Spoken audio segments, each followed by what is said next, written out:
Hey everyone, it's Just History Guy, and happy 2024. To start off the new year, I wanted to take it all the way back to the year 2000, and yes, that was a long time ago now.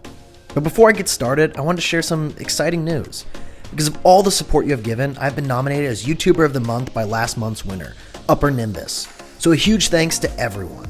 I'll pin in the comments the link to vote for me, and all you need to do is leave a comment voting for me in that link. And I'd really appreciate all the support, as this really helps small channels like my own. So thanks again.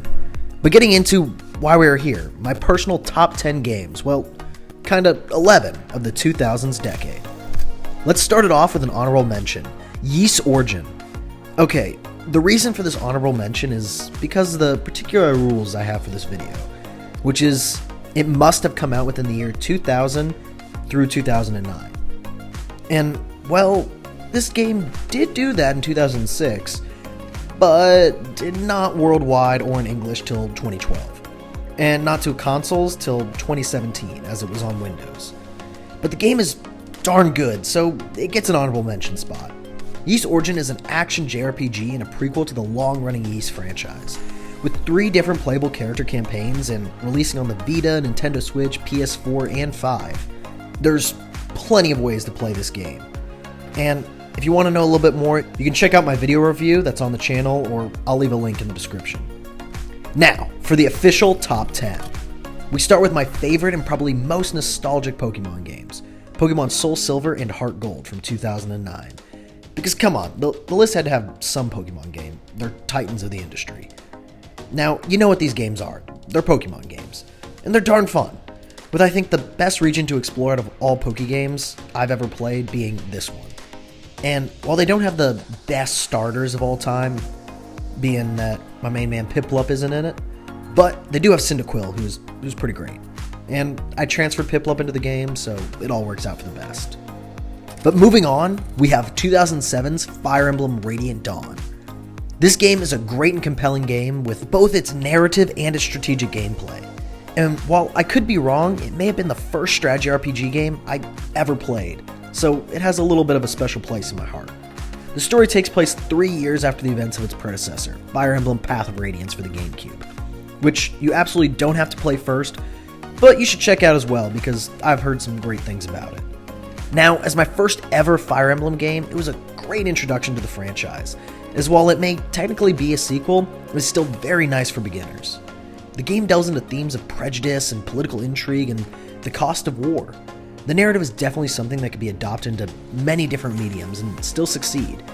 And it reminds me of an HBO series at times, with its narrative exploring multiple perspectives and showcasing the morally gray nature of conflicts, with some great twists and turns that younger me loved.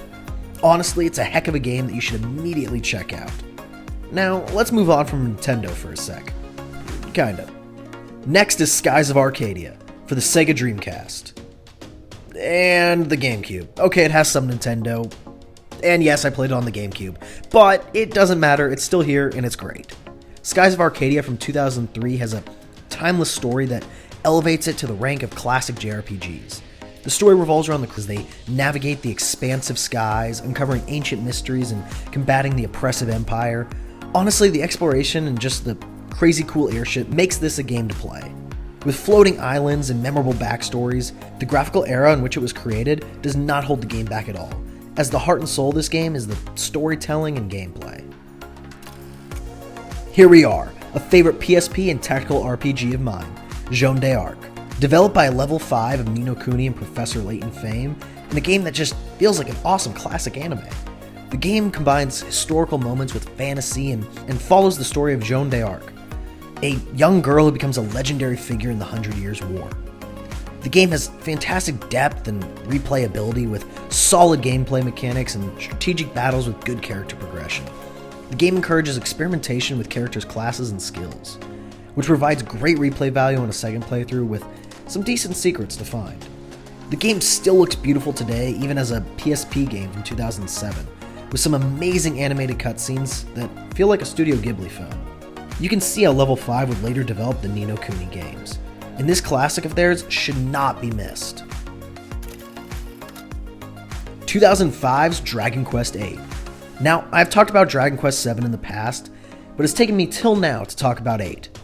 Now, this is almost everyone's favorite, it seems. And I can see why. I may disagree a little, but it's close. Dragon Quest VIII is a timeless RPG that can stand tall with the other greats.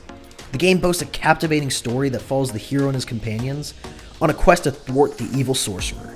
I know, classic. But what makes the game shine is its character-driven focus, with each party member being fun with their own motivations. The visuals, even though dated by modern standards, retain a timeless style, capturing the greatness of Akira Toriyama's character design. I apologize if I butchered that. And the soundtrack, oh man is it good. The game has traditional classic turn-based combat that, if you've played turn-based before, you know what you're getting into. The game just doesn't have any real flaws to point out or speak of. So while there are games above this one, it definitely deserves its spot as one of the best games of the 2000s decade. Now we're entering the top 5 with 2003's SMT3 Nocturn, my first ever mainline SMT game. Nocturn is a dark and atmospheric game with probably the best atmosphere of any game I've played. You feel that the world has ended or changed. You start off as a young high schooler visiting your teacher in the hospital with some friends. But in classic SMT fashion, demonic and cult shenanigans ensue, and suddenly you are the Demi-Fiend. This is the game that first created the press turn system. It's come to define so many SMT games and Persona, and it's absolutely excellent to this day. While you are able to use weaknesses to gain turns and deal more powerful attacks, with the random mob enemies being able to do the exact same thing back to you, which makes this game a challenge. A skilled player who knows the enemies can breeze through it, but a bad matchup and not having the right knowledge can lead to a quick death against even just random enemies. So if you'd like a challenge, look no further than SMT3's Nocturn. Let's also be real, Demi-Fiend has the best SMT character design, hands down. Trails in the Sky FC. This is the beginning of the Trails series that followed Falcom's Gag Harv games and has led us through to the Cold Steel titles. This game is just something special and improves everything from Falcom's early games and adds a whole bunch more that was built on for the later games. The combat is excellent, with you engaging enemies in a kind of zone area turn-based system that is so fun. With this being some of the best turn-based combat out there and the best you can get on the PSP. But where this game really shines is its characters and story. Trails in the Sky was doing something special in 2004. You follow Estelle and Joshua, two young bracers, with you starting off just fighting monsters and taking odd jobs around town, but slowly you become embroiled in something far larger. These two characters are fun, and the world is one of the most realized worlds again of any game I've played, with heapings of lore to find and NPCs that have hundreds of different dialogues. No joke, you can start to learn random NPC character names that just stand in the street, because each time you go to an area or are doing something in the world, the NPCs react and talk about it. Honestly, the world just feels real, and you can see the effort the developers put into this. Good job, Falcom. This is a must-play game, and one I can't sing its praises enough. Digital Devil Saga from 2005. DDS is an often overlooked gem in the world of JRPGs, offering a mature and captivating story that delves deep into human psyche, and this Atlas classic is a world teeming with moral ambiguity, and it's absolutely amazing. DDS unfolds in a desolate dystopian world called the Junkyard, where rival tribes battle for supremacy and the right to ascend to nirvana. This game just has so much lore from Hinduism and mythologies around that, with karma being a big focal point. You're Surf, one of the 6 tribe leaders in the Junkyard and the leader of the Embryon. You and your inner circle become embroiled in a mysterious transformation that turns you and every single person in the Junkyard into demons, or more accurately, part demon, with an insatiable hunger that can only be resolved by devouring the other inhabitants of the Junkyard. With this, the race to wipe out or conquer the other tribes and ascend to Nirvana is pushed to 11. And it's so good.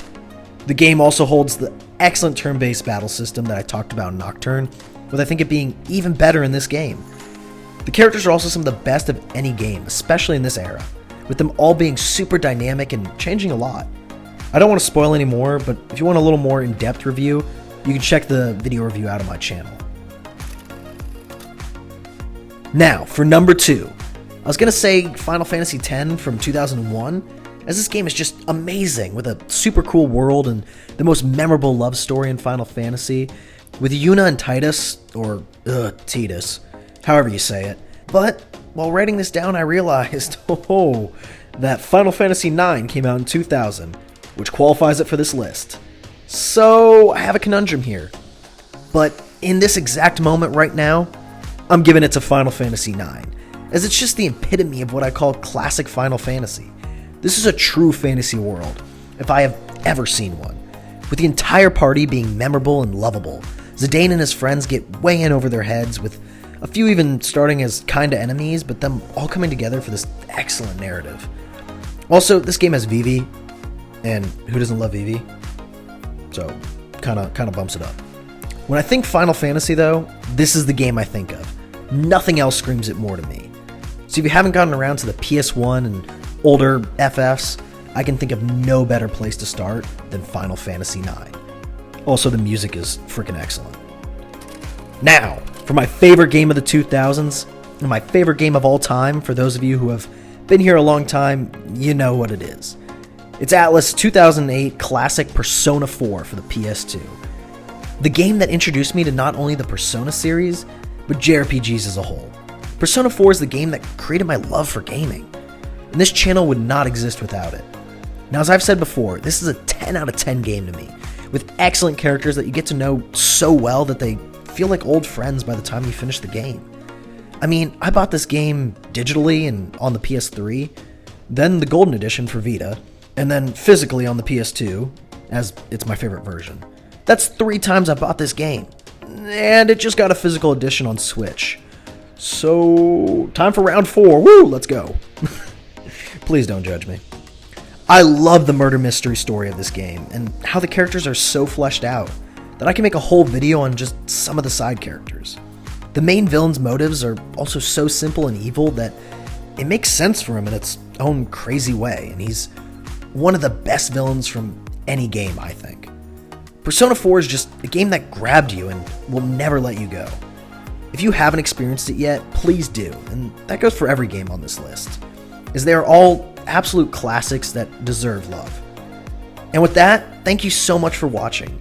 Please like, subscribe, and share the video. It means a ton. Also, please vote for me for YouTuber of the Month if you'd like. Link in the comments. Have a great day.